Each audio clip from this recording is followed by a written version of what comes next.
Hey folks, today is Friday, October 24th, 2025. As usual, my name is Jake Baldino, here to talk about all the video game news that has been going on this week. Quite a stacked week, so let's just jump into the big thing.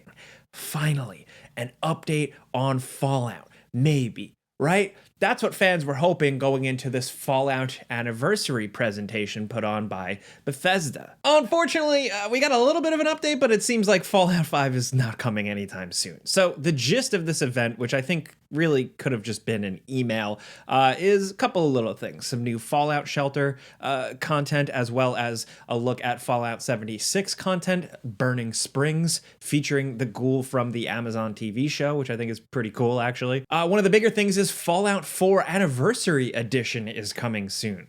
I cannot believe this, but Fallout 4 is turning 10 years old. I remember us making videos about Fallout 4, and that was one of the first games that really helped blow up the gameranx channel. Thanks if you've been around since then. That's crazy. I've been doing the Friday show that long too. But this Fallout 4 Anniversary Edition is releasing on all the major consoles. That's going to have all the DLC and expansions, as well as Creation Club stuff as well, similar to like what they did with their Skyrim re-releases. So now I guess Fallout is becoming the new Skyrim that they re-release a lot. Either way, the significant thing here is that it's also coming to Nintendo Switch 2, which is pretty cool. Either way, this is going to be releasing November 10th. Along with that, for Fallout New Vegas' 15th anniversary, they're releasing a bundle you can buy. You can get like a copy of the game, not like a remaster or anything like that, but a copy of the game with some cool merch with it. But of course, the big thing on everybody's mind is, are we finally going to hear about remasters or re-releases of the old Fallout games, or maybe a new Fallout game like Fallout 5?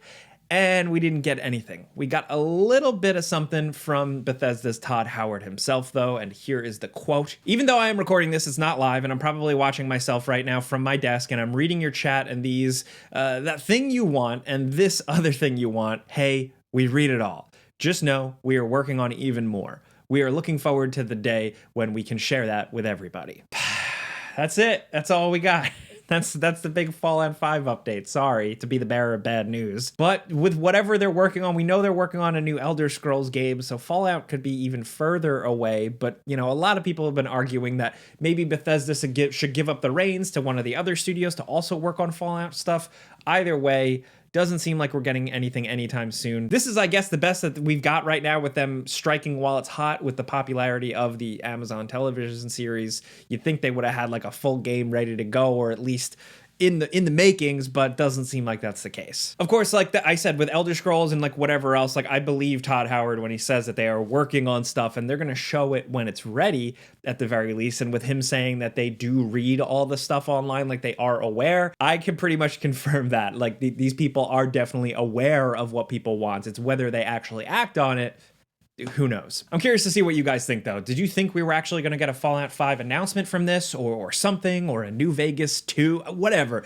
Let me know in the comments what you were thinking about this whole little event. Either way, let's move on. Next up, in this day and age, everything is moving very quickly. It feels like everything in the world involves technology, computers, and stuff that frankly, sometimes we just don't really understand. You ever think maybe it would help to learn a little bit more about this stuff? Maybe you're considering a career change, or you just want to learn something new. Either way, that's where the sponsor of this video, Brilliant, can help out. Brilliant offers thousands of lessons in math, programming, AI, data science. That's great, and I've been dabbling into programming a little bit, but I am not a good test taker, and I just kind of struggle with grasping concepts sometimes. But thankfully, Brilliant is all about learning by doing.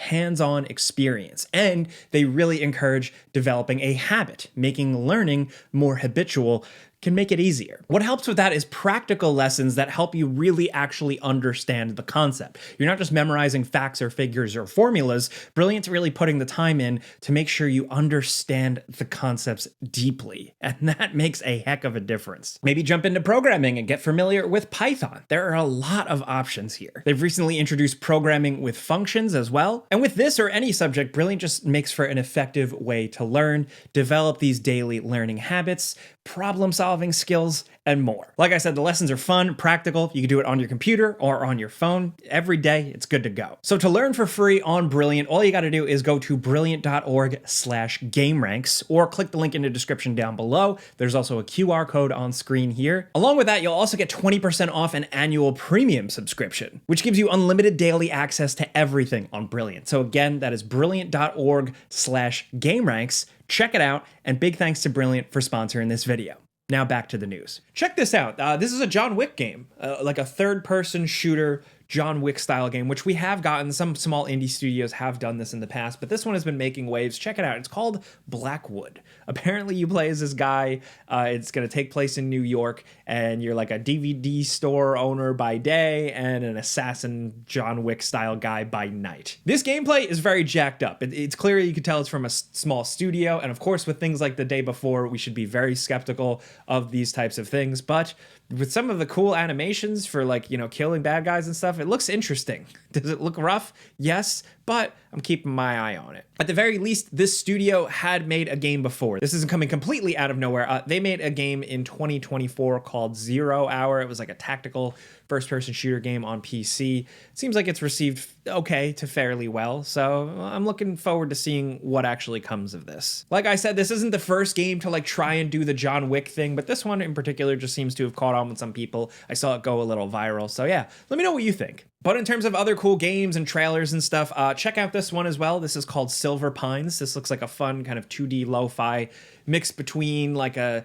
Twin Peaks X-Files, maybe a little Silent Hill. I'm just really digging the presentation and the art style here, so I wanted to put this in front of you guys. I know some of you sickos like these games like I do. Also, one that we've been keeping our eye on for a really long time, Mouse. PI for Hire. This is that old-timey cartoon style first-person shooter in black and white. This game has looked incredible since I saw the concept art go on, like the concept videos go online on like Twitter and stuff back in the day. This has finally got a full release date. It is March 19th, 2026. Also, Battlefield 6 is still definitely going strong. I've been playing it quite a bit and really enjoying it. I put out some extended thoughts on my channel this week. In case you missed it, youtube.com/JakeBaldino. But even with that, like, I haven't really been thinking about what's next, but they're giving it to us. October 28th is when you get new content, a cool new map and stuff like that. But also there are still rumors that the Battle Royale style mode is also coming very soon. So keep your eyes peeled. Also, I just still like this, that they're doing this. Avatar Frontiers of Pandora, a game which has been out for quite some time now, is getting a substantial update. It's been updated before, but now it's getting third-person mode. This is coming December 5th. And now they put out a new trailer really showing a lot of the third-person mode. And I'm just into it. I like Avatar. I know people like to be like, oh, nobody cares about Avatar, even though it made $1 billion. I don't care, regardless of its cultural footprint.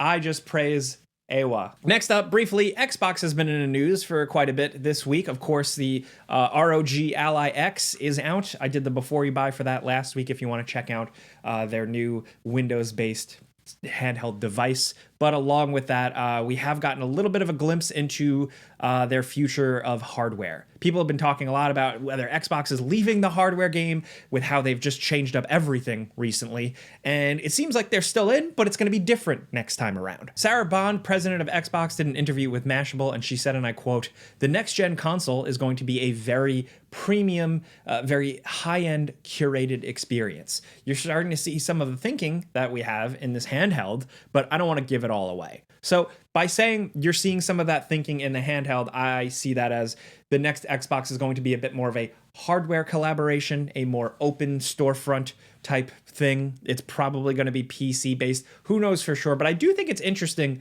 that a company that, you know, I guess wasn't selling enough hardware has pivoted, but now they're pivoting to selling more high-end, more curated hardware. So they're going for like a niche boutique thing.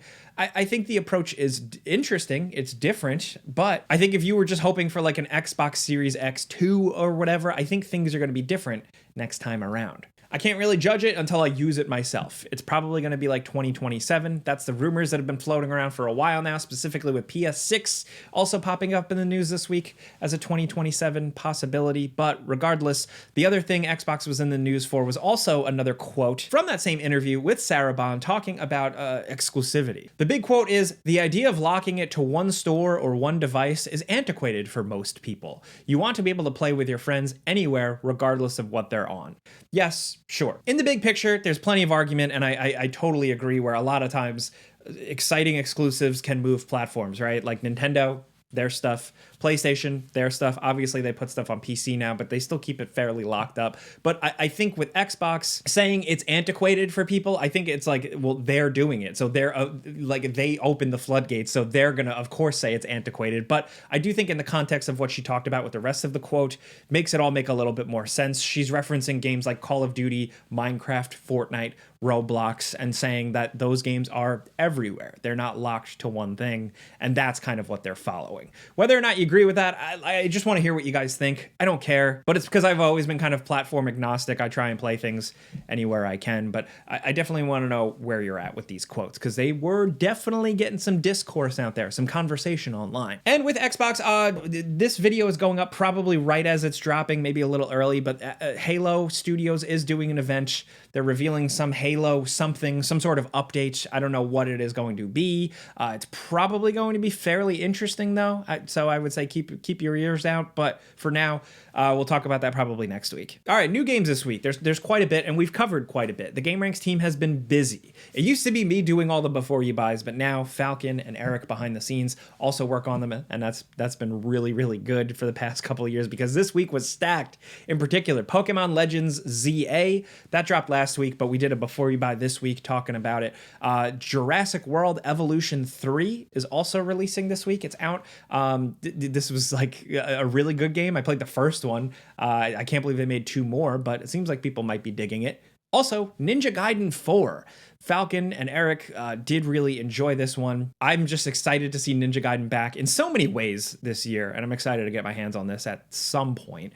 Also, check out Dispatch. The spirit of a Telltale Games game seems to be alive with this. The reception so far has been pretty positive. It's going to be like episode-based, and people are digging it so far. Also, from last week, a bit of a follow-up, Vampire the Masquerade Bloodlines 2. I talked about that.